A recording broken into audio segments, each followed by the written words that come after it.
This triangle creature has a neural network brain, and it's trained to crawl across the screen from left to right using the exact same algorithm that was used in the DeepSeek R1 paper. This algorithm is a reinforcement learning algorithm known as group relative policy optimization, and it uses this one extremely simple looking formula that greatly speeds up training. I created these triangle creatures completely from scratch in Python just so I could try out this algorithm and so I could explain it in a really simple, easy to understand environment. Even if you've never done anything with reinforcement learning before, I'm hoping that these triangle creatures will be the perfect example to show you how it all works in a really fun way. But wait, I hear you say, isn't the DeepSeek algorithm all about this chain of thought of using words to try to come up with a final answer? Well, these triangle creatures actually have an internal monologue chain of thought of words just like DeepSeek. Let's watch it again, but this time with the chain of thought.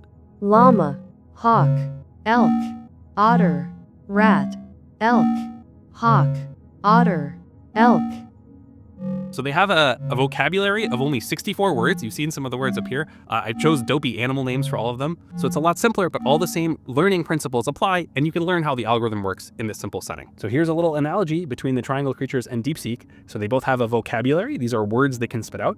You saw those words that the triangle creature was spitting out to move across the screen, and it knows 64 possible words. I think of these as action words because when the triangle creature thinks of one of them, so when it thinks of hawk, then it does a certain action. So it moves its legs in a certain way and it moves mass between its feet in a certain way.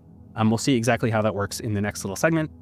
In contrast to this, DeepSeek knows tens of thousands of words, and they're actually subwords called tokens. So it knows little pieces of text, and it knows how to combine them to make words and things like that. So the triangle creature outputs a number between 0 and 63 at any given time, and DeepSeek, tens of thousands, huge. The other thing that you can compare is how big is its brain. And we're going to have a neural network brain for both of them. In the triangle creature, it's a very simple, fully connected neural network with one hidden layer, and it only has about 2,000 parameters. So there's 2,000 different numbers that if you know it, you fully reconstruct the brain of the triangle creature, and that controls everything that it does.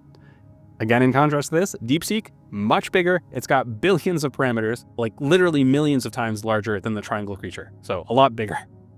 The other thing you can ask is, what kinds of questions are they answering? So what is a question? Well, a question for the triangle creature is a starting configuration. So it starts somewhere on the left-hand side of the screen where it starts, and its rotation is random. And then the question we sort of ask is, okay, what do you do to get from this situation to the right-hand side of the screen? So can you move across the screen from here?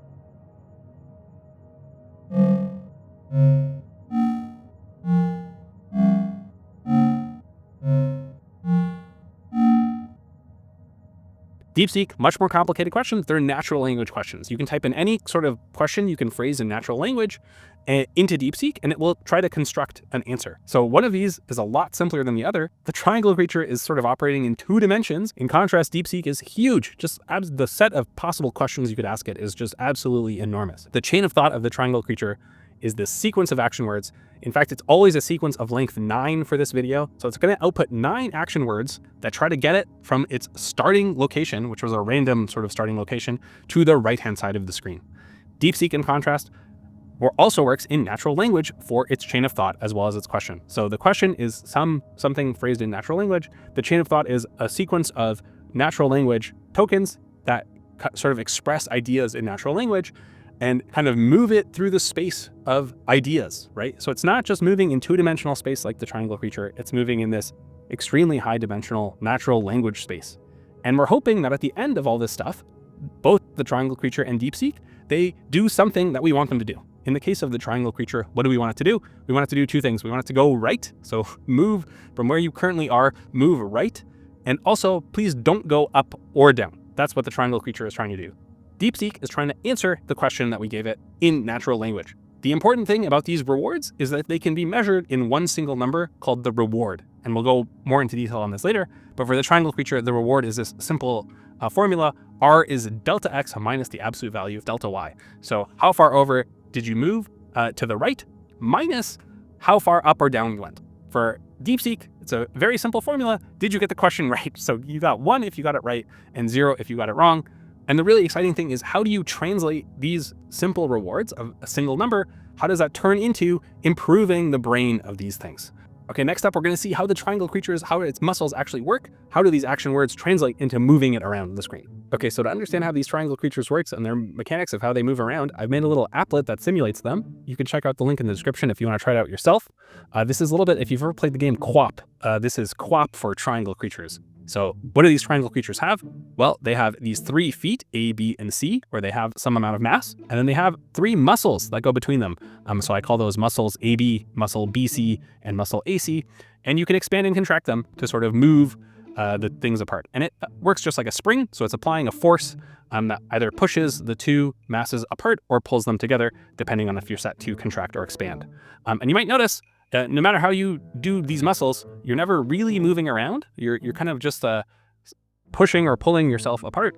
You'll never ever be able to move left or right, and that's because there's an equal and opposite force on the 2 masses. So to actually move around, you're going to have to also use shifting your weight between the 3 feet.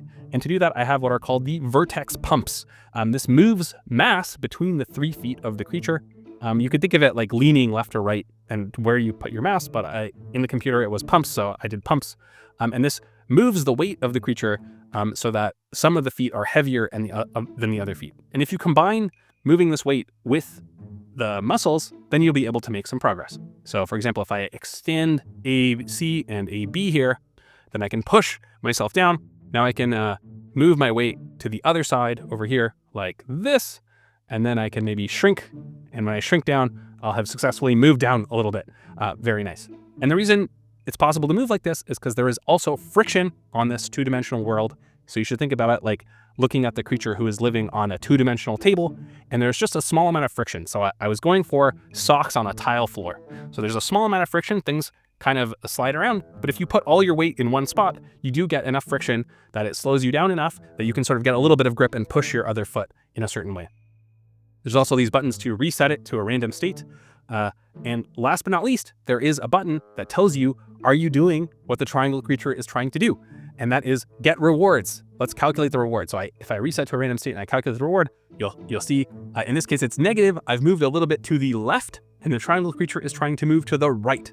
So let's see if we can help this triangle creature move to the right a little bit. One thing that's helpful, you can turn off the autoplay, and then you can make more than one change to the settings at a time before you go. So let's see, can we make this triangle creature move to the right and gain some reward? So let's see, I guess what I'll do is I will contract this AC muscle.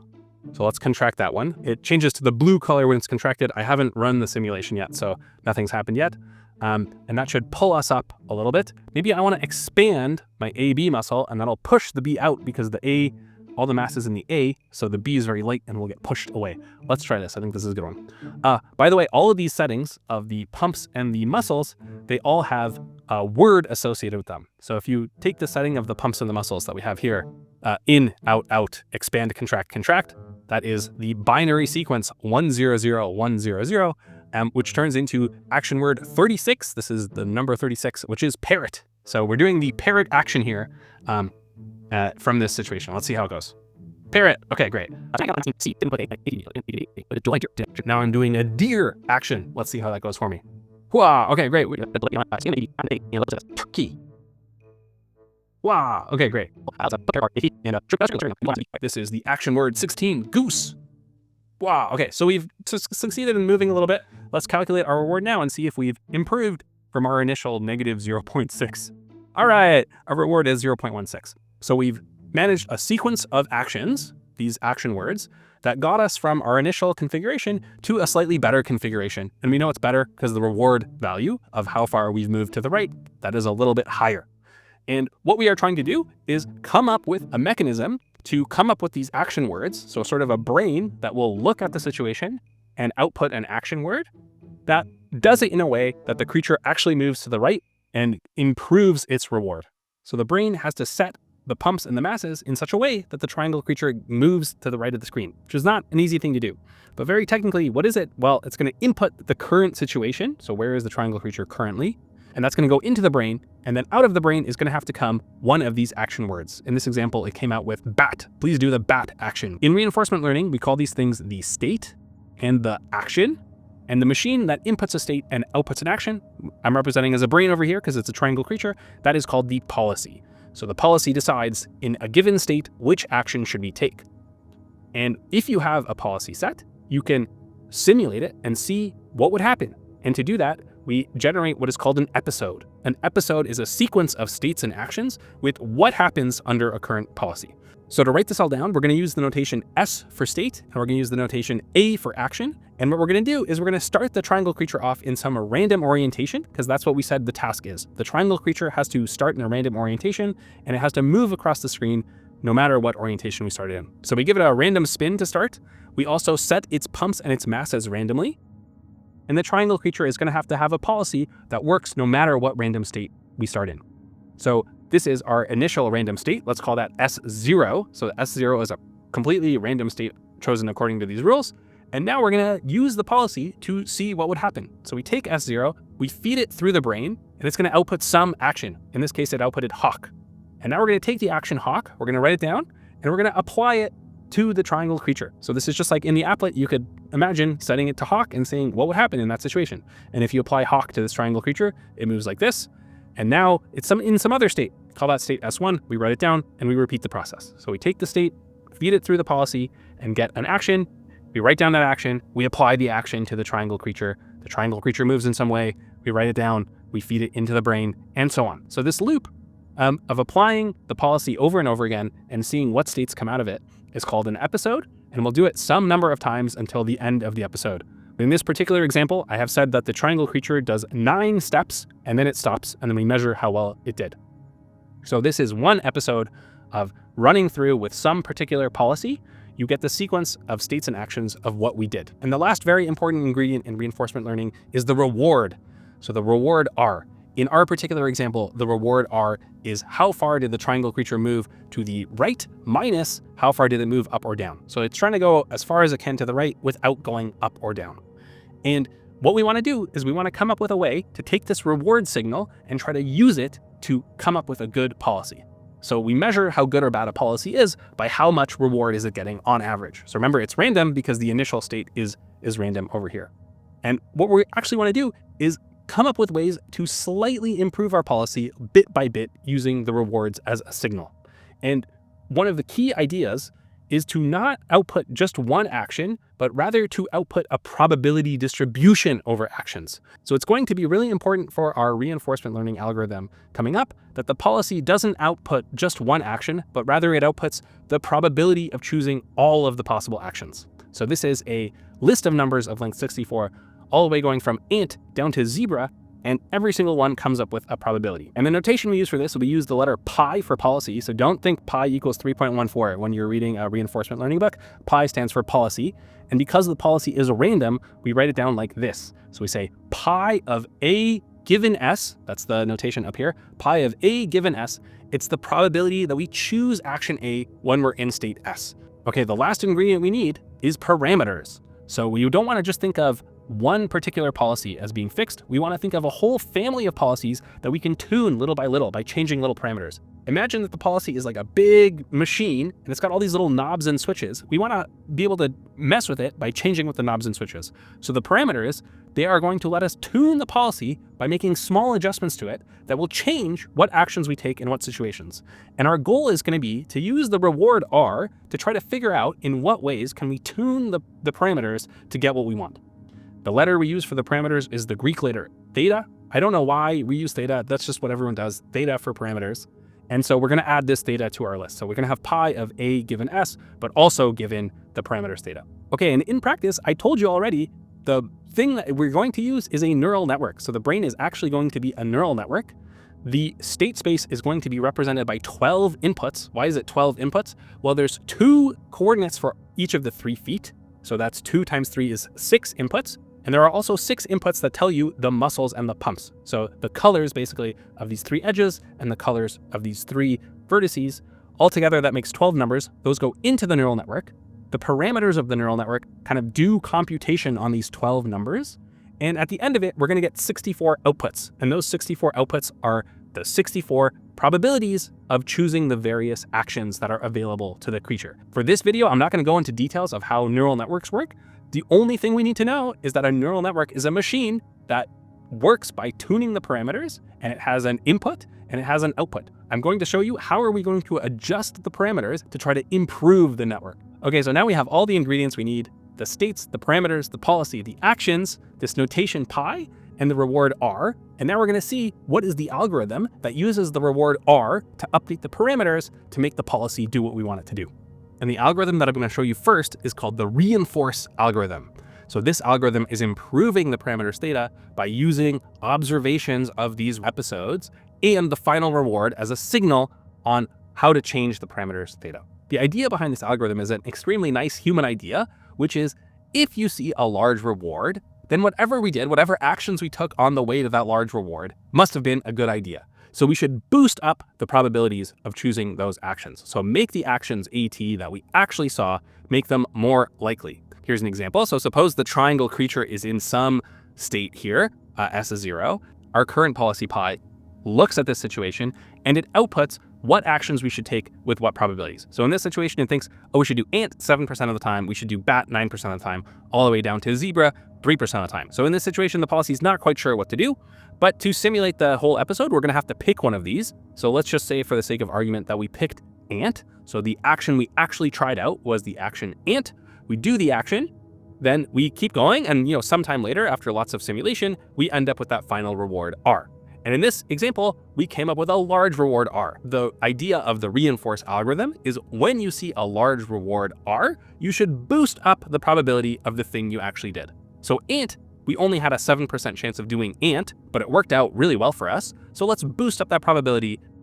Let's boost it up to 10%. So let's boost it up by 3% to make ant more likely next time we're in that same situation.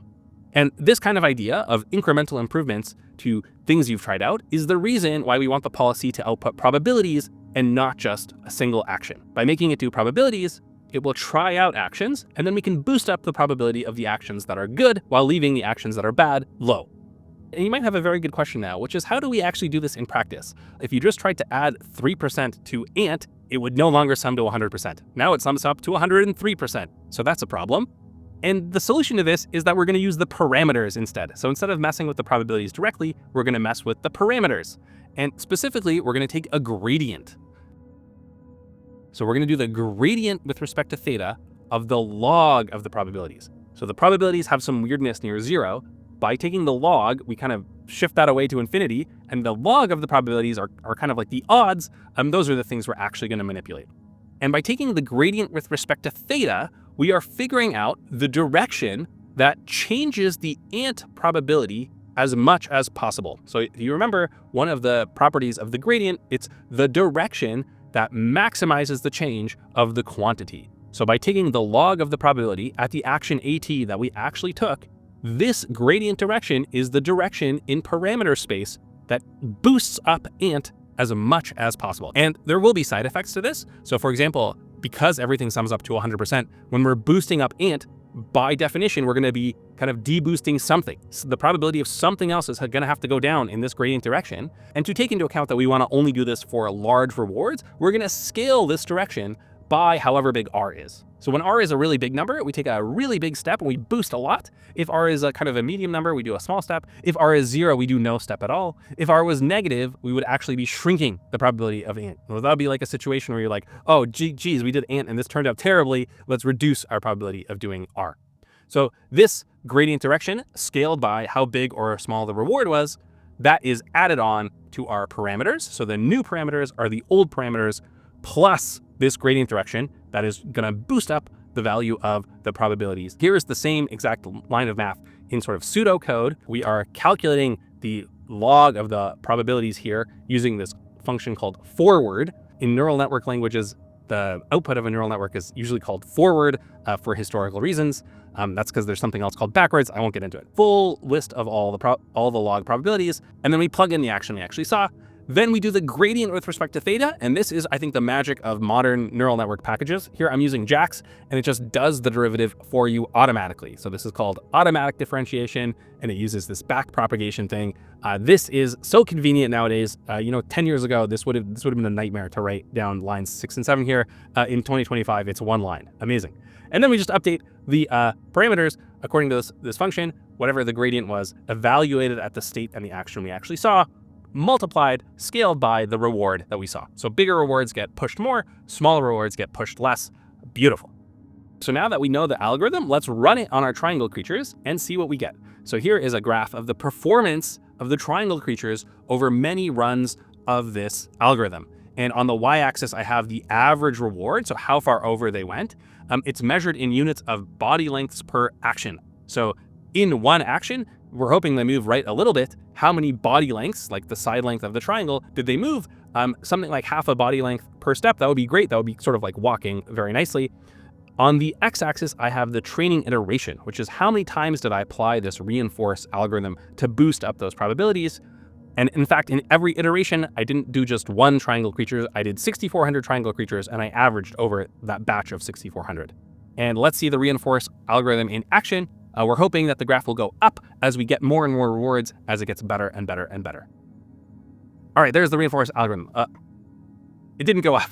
It's flat. So unfortunately, the problem with the reinforce algorithm is it is extremely noisy. You might have actually thought to yourself, if you get a good reward, that does not mean you actually had a good action. So this assumption that every time the reward is high, the actions we took were actually good actions is kind of true, but is extremely noisy. So the reward you see is a combination of the action you took plus a whole bunch of other maybe random things that happened to you. And because it's so noisy, it kind of takes a really long time for this algorithm to work. So on average, it sort of works. And I think if I had run this for even longer, it would eventually start working. So I maybe should just keep running it and see, and hopefully it will work. But fortunately for us, we don't have to do any of that because there is one simple change proposed by DeepSeek, which is the DeepSeek group relative policy optimization. It's the exact same algorithm as reinforce with one important tweak, and you run it on the same number of triangle creatures and the same number of iterations, and it looks like this. Boom! So with the DeepSeek GRPO algorithm working beautifully, the graph is going up, and it's the same exact idea as reinforce with one small change. And the simple idea behind this group relative policy optimization is instead of thinking of the rewards R on their own, we should think about them as a relative to one another. So for example, if someone says, I got a reward of R equals 7, is R equals 7, is that good or is that bad? Like, there is actually no way to know if R equals 7 is a good or a bad reward. But in our algorithm, we just plugged it in directly as if R equals 7 made any sense. What we should do instead is we should decide on if R equals 7 is good or bad by looking at things in a group and looking at the relative value of 7. Is 7 on the higher end of the group? Is 7 like the highest value in the group we just did? Or is 7 on the low end? So this is the group relative part. For our triangle creatures, what we're going to do is we're going to simulate multiple triangle creatures together in a group from the same initial configuration S0. Here's what that would look like. Here's 3 triangle creatures simulated from the same exact location.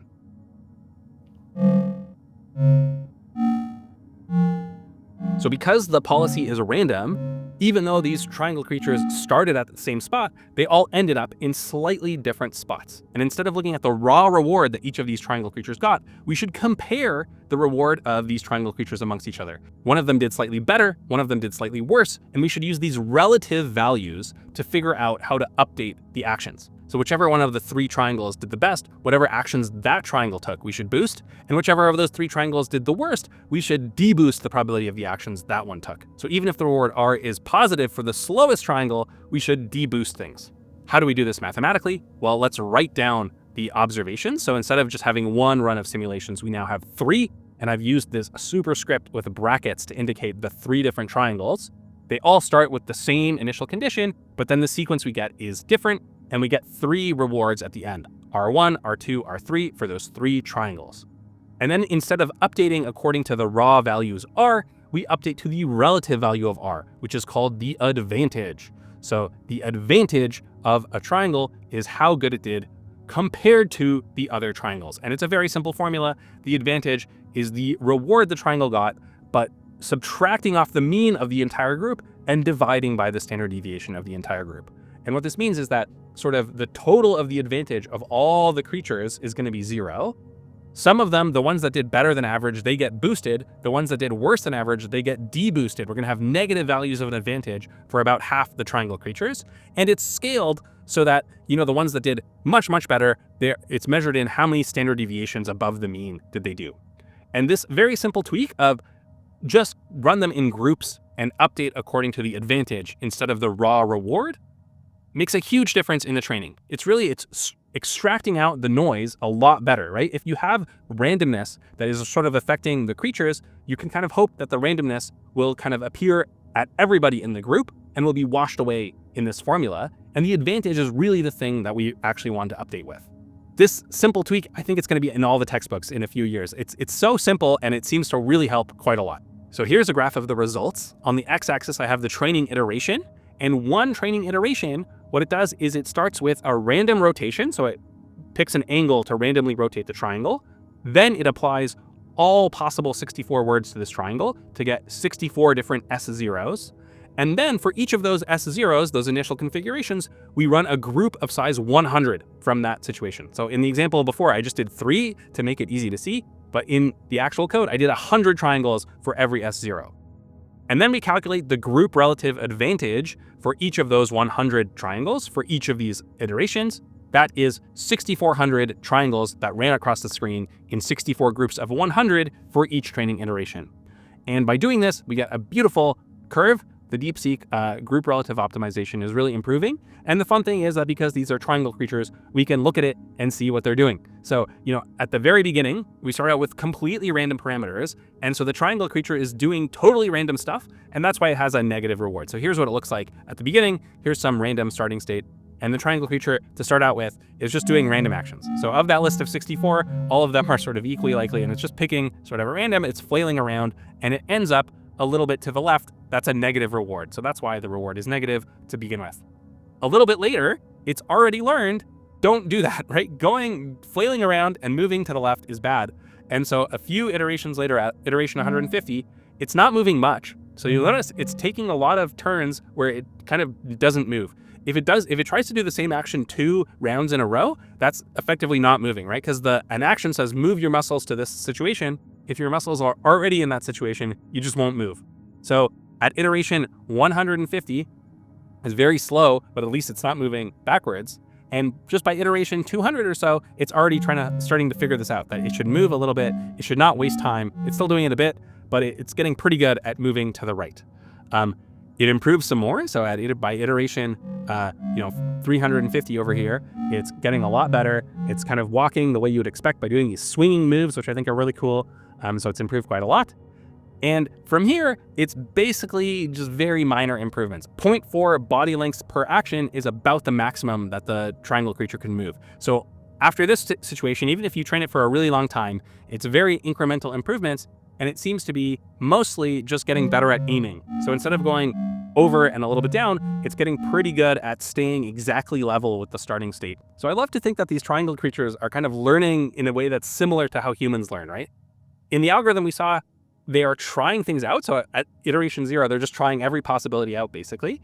And over time, they are learning what works and what doesn't work by boosting up the things that worked and deboosting down the things that didn't work. This is kind of like how humans learn, right? So it's not like I gave them a textbook that said, do this in this situation, do this other thing in this other situation. I said, just try everything. And the things that work, keep doing that. And the things that don't work, don't do those things. To me, this is how humans learn, right? I learn a lot better by actually trying things out myself to see what works and doesn't work. And the best place on the internet to learn like this is the sponsor of today's video, Brilliant. Brilliant.org is an online learning platform where you learn by trying out problems for yourself using their many interactive applets. Their lessons span many topics from math to programming to data analytics. But the one that I want to highlight for you today is their course on how language models work. This course is split into bite-sized curated modules, and in each one, you'll start with simple examples that build your understanding up bit by bit, strengthening your skills as you go. It's one thing to nod along to a YouTube video about language models, but if you really want to solidify your understanding, Brilliant's interactive problems are the easiest way to get under the hood of language models and start playing with the concepts for yourself. To try out this course on language models and everything else that Brilliant has to offer, free for a full 30 days, scan the QR code here or click the link in the description. You'll also get 20% off an annual premium subscription. Thanks to Brilliant for sponsoring this video. So if you want to try out the triangle creatures yourself, there's the Colab link in the description. This whole training run only takes a couple minutes on Colab, which is the Google Docs for code. You can definitely try it out yourself and see what kind of triangle creatures you get. If you have any questions or comments, please leave them below and I'll try my best to answer them. See you guys in the next video.